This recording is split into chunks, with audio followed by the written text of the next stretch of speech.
नीलिमा अपने दादा दादी के घर गई थी, जो एक छोटे से गांव में रहते थे। वह गर्मी की छुट्टियों में हर साल वहां जाती थी। इस बार उसने अपने दादा से एक अनोखी कहानी सुनी। दादा ने बताया कि उनके दादा के पास एक जादुई उड़ने वाला कालीन था, जो पीढ़ियों से उनके परिवार में था। नीलिमा को सुनकर बड़ा अचरज हुआ और उसने दादा से उस कालीन को देखने की जिद की। दादा ने हंसते हुए कहा, अगर तुम इसे ढूंढ सकती हो तो यह तुम्हारा हो सकता है। नीलिमा को इस खोज में बहुत मजा आने वाला था। वह तुरंत ही घर के पुराने कमरे में घुस गई, जहां बहुत सारी पुरानी चीजें रखी हुई थी। वहां उसे कई पुराने बक्से और संदूक मिले। उसे थोड़ी देर बाद एक पुराना और धूल भरा बक्सा मिला, जिसमें पुराने कपड़े, किताबें और अन्य चीजें थी। नीलिमा ने ध्यान से सारे बक्से की चीजें बाहर निकालनी शुरू की। तभी उसकी नजर एक पुराने कपड़े पर पड़ी, जो बाकी चीजों से अलग लग रहा था। उसने धीरे धीरे उसे बाहर निकाला और जैसे ही उसने उसे पूरा फैलाया, उसकी आंखें चमक उठी। यह वही जादुई कालीन था जिसके बारे में दादा ने बताया था। कालीन देखने में साधारण था, पर नीलिमा को यकीन था कि इसमें कुछ खास जरूर है। उसने दादा को बुलाया और कालीन दिखाया।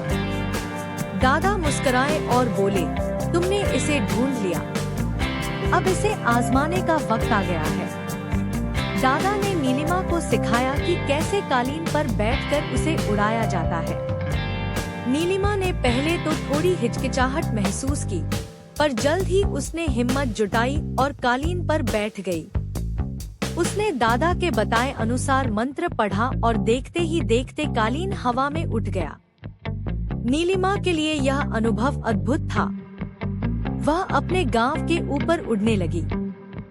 उसने चारों ओर देखा, खेत, नदी और गांव की हरियाली उसके नीचे दिखाई दे रही थी।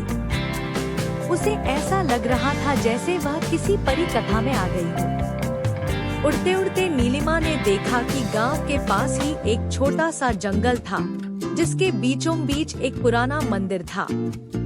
उसने कालीन को वहां उतारा और मंदिर के अंदर चली गई। मंदिर बहुत पुराना था और वहां शांति थी। उसने देखा कि मंदिर के अंदर एक पुरानी किताब रखी थी।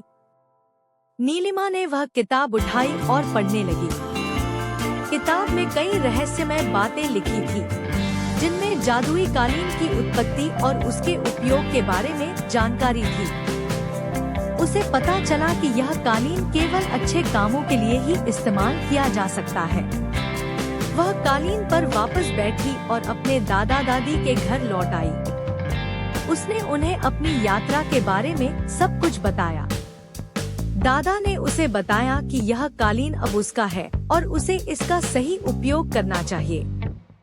नीलिमा ने उस दिन से ठान लिया कि वह इस कालीन का उपयोग लोगों की मदद के लिए करेगी। वह गांव के बच्चों को पढ़ाई में मदद करने लगी, बीमार लोगों के लिए दवाइयाँ लाने लगी और कई दूसरे अच्छे काम करने लगी। धीरे धीरे नीलिमा पूरे गांव में प्रसिद्ध हो गई। सब लोग उसकी तारीफ करते और उसे एक परी मानते। नीलिमा ने अपने दादा दादी की कहानियों को सच कर दिखाया और जादुई कालीन का सही उपयोग किया। उसकी यह यात्रा न केवल एक अद्भुत अनुभव थी, बल्कि एक महत्वपूर्ण सीख भी थी कि हमें अपनी शक्ति और संसाधनों का उपयोग हमेशा अच्छे कामों के लिए करना चाहिए।